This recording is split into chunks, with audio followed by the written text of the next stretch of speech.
ideia e é um dos casos, um dos crimes mais comentados da história policial do Brasil. E o doutor Edson Moreira, ele traz muitos novos detalhes que a gente não sabia em relação a essa triste história na qual a Elisa Samúdio provavelmente mesmo, como acredita todo mundo, até o advogado de defesa do Bruno agora, na qual ela perdeu a vida, essa história na qual ela foi morta. E para essa conversa com o delegado, o doutor Edson Moreira, nós contamos com a presença da promotora, a doutora Eliana Passarelli, que também conhece tudo em relação ao caso, e o nosso especialista em segurança, o Jorge Lordello, que acompanha o caso Bruno desde o primeiro dia em que ele virou manchete nos jornais. Vamos conferir já. Bom, nós estamos aqui com o delegado doutor Edson Moreira, que veio de Belo Horizonte, direto hoje para o nosso programa, para falar do caso Bruno, toda essa nova estratégia do advogado de defesa, que trouxe o caso novamente para a manchete de todos os jornais, né? E conosco estão nossos convidados especiais, a doutora Eliana Passarelli, boa tarde, viu, doutora Eliana? E também o Jorge Lordello, boa tarde, viu, Lordello? Doutor Edson Moreira, mais uma vez, boa tarde. Eu queria saber o que o senhor tem a nos dizer nessa história de repente, o caso Bruno voltar para as manchetes dos jornais outra vez, em função dessa estratégia muito polêmica, muito discutida, do novo advogado de defesa, que é o doutor Rui Pimenta, de dizer que quem mandou matar foi o Macarrão, quem executou a Elisa foi o Bola e que o Bruno é absolutamente inocente de tudo.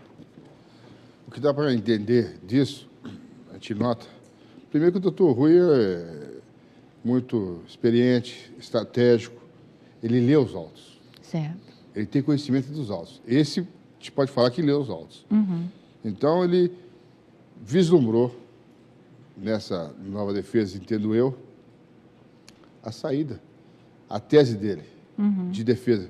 A única tese que ele acha que é sustentável para ele. Entendi. Advogado. Então, ele pegou viu essa tese e vislumbrou. E está defendendo ela, que é a única plausível, que é negativa de autoria, é suicídio. Sim. Na fartura de provas que tem e na dimensão que pegou o caso. Quer dizer, tem que admitir que a Elisa foi morta. Mas ela está morta. Isso certo. não tem jeito. E é isso que Então, ele percebeu. Teria que exatamente. partir daí, dela morta. O Daledoni já ssaiu falando isso aí. Que ele não compactuava com essa tese, que não tem como... Está desaparecida aí. Não dava como para sustentar essa tese de que ela tivesse desaparecido. Também foram as versões que eles inventaram. Primeiro, que ela estava viva e estaria em São Paulo.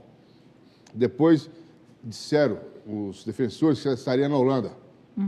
Tem uma equipe de televisão que mandaram para a Holanda e não acharam, ninguém foi lá. Depois teve a tese que estava no Rio Grande do Norte. Depois teve Teve até na Rússia. Que estava escondida por aí, porque queria prejudicar o Bruno. Quando que uma mãe vai deixar um filho? Que ela ainda amamentava no peito. Exatamente. Né? E outra coisa também, a galinha dos ovos de ouro, vamos falar a verdade que é essa. E como que a pessoa vai deixar alguém no ponto de táxi e vai deixar a pessoa no ponto de táxi, pega a mala e o filho dela, entrega o filho para a Daiane tomar conta, vai lá no fundo e queima a mala com as fotos do filho, com as roupas da mulher? Sim, é impraticável, é antiplausível essa defesa. Quer dizer, o senhor não acha impossível que, de repente, ele possa até conseguir uma pena mínima para o Bruno, ou até a absolvição? A visão dele é o seguinte, é tirar o Bruno do homicídio. Tá. Deixar o Bruno só respondendo pelo sequestro e o cárcere privado. Por quê?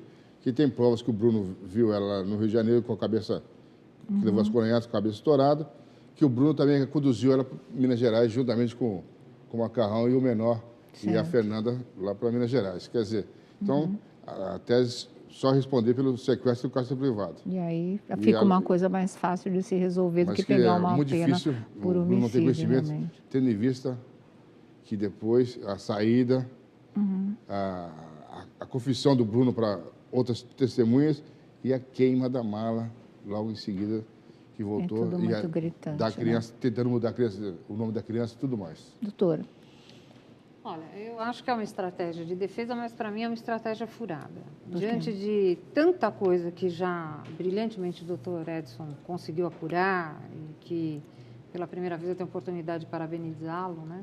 Muito obrigado. Porque nós não nos encontramos só pelo Twitter, né? Uhum. Então, é uma tese de defesa, sem dúvida, que pode ser respeitada. Mas essa altura, a gente pergunta assim, quem era o líder?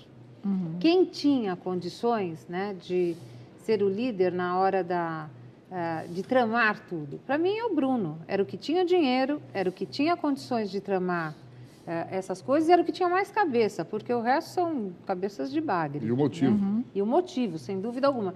E Macarrão não faria nada sem ordem do Bruno. Então, ele pode não ter tocado no cadáver, ele pode não ter ficado intimamente ligado ao horário da morte, mas ele é um mandante. Uhum. E ele está diretamente ligado a esse crime de homicídio.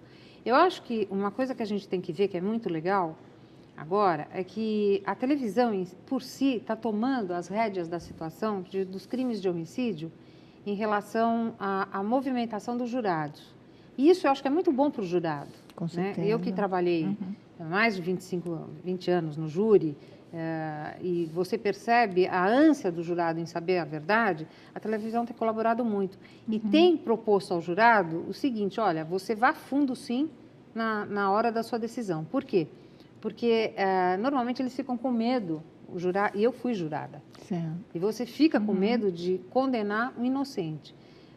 Mas quando prevalece não a dúvida, mas essa prova circunstancial, que não é a prova direta do homicídio, mas tudo que circunda o crime, isso é fundamental. Então, à medida que isso é fundamental, também para o jurado é fundamental. E foi belíssimo o trabalho da Polícia Civil, né, sob o comando do Dr. Edson, exatamente para se chegar a isso. Então, na verdade, o defensor ele tem muito pouco a fazer, e não por culpa dele. Entendi. Pela própria situação. Pela própria situação que é irremediável, não tem mais jeito. Certo. Então, eu só acredito que essa estratégia do Dr. Rui não vai funcionar. Não vai funcionar porque é só ver a sequência, né, de quem tinha carro, quem fazia isso, quem fazia aquilo, quem estava amando de quem ali. E o Bruno é o cabeça, é o melhor de todos ali. Entendi. Então, não tem jeito. Nós temos que entender que lá no Rio de Janeiro, quando Elisa foi capturada ao sair do flat, ela foi agredida, uma luta corporal juntamente com o primo de Bruno, e levada após essa agressão para onde? Para o apartamento de Bruno. E lá, como disse o Dr. Edson Moreira no inquérito, ela foi mantida em cárcere privado. Sônia, você imagina se lá em Contagem, como diz Bruno, que mandou Elisa Samúdio ir embora com 30 mil reais, se isso fosse verdade, Elisa pegaria os 30 mil e iria direto a uma delegacia de polícia ou um canal de televisão. Porque ela ia mesmo, né? Pois por muito menos, ela abriu o bico, e ela arrumou, na realidade arrumou não, ela foi vítima de uma série de crimes, aonde já gerou uma condenação de Bruno de 4 anos e 6 meses. Então a gente imagina, se fosse verdade, que ela foi liberada e colocada a um ponto de táxi, o que faria Elisa Samúdio? É óbvio que ela iria procurar a imprensa, iria procurar a polícia e iria contar tudo que ela passou oriunda do Rio de Janeiro. O senhor colocou no relatório que Elisa Samúdio teve os órgãos decepados e arrancados e os cachorros comeram dentro da casa de bola? Não, na materialidade eu explico muito bem aqui. Essa parte, inclusive, como foi a morte dela, né? No entendimento, analisando o que o menor falou. E entendo também que o Bola só fez aquilo para iludir o menor e o Macarrão. Por quê? Ele já deixou cometer uma falha no pensamento dele, de deixar que os dois assistissem à execução da Elisa. Mas eu acredito, doutor, que ele tinha que matar na frente de alguma maneira, porque seria, ele estava em tese, a pessoa foi contratada para fazer um serviço. Agora, a pergunta doutor Edson Moreira, no seu relatório, qual foi a sua conclusão? Naquele fatídica noite do dia 10, o senhor coloca no relatório que Macarrão e o menor juntamente com Elisa, vão à casa de bola. Quando eles entram na casa de bola, o que foi que aconteceu? Macarrão desce para conversar com o Bola, lá dentro da garagem. Depois volta, fala com a Elisa que a Elisa vai ficar ali, que é para a Elisa descer, ficar ali.